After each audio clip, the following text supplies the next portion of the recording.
High guide, তোমরা দেখতে পাচ্ছ একটা চুড়িদার সেলাই।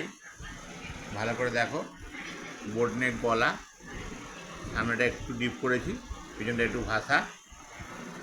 আর এই দেখো দাগ, এই এই এখান থেকে কাঁধ থেকে 10 ইঞ্চি নিচে ছাতির মাপ দিয়েছি, এখান থেকে 4 ইঞ্চি নিচে কোমরের মাপ দিয়েছি, দেখতে পাচ্ছ।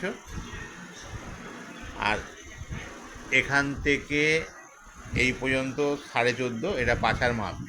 বগল থেকে এই যে বগল, এখান থেকে এই যে 14.5, এটা পাছার মাপ, দেখতে পাচ্ছ। এটা সেলাই ফিনিশিংয়ের মাপ, কেমন। এখানে ছাতির 1/4, এখানে কোমরের 1/4, মানে এখানে দুভাগ করা আছে, কোমরের 1/2, ছাতির 1/2, 40 সাথে 20 নিয়েছি, 37 কোমর, 38 নিয়েছি, 19, আর পাছার কাছে আছে 40, 20, 20.5 নিয়েছি, হাফ ইঞ্চি ঢিলা করেছি।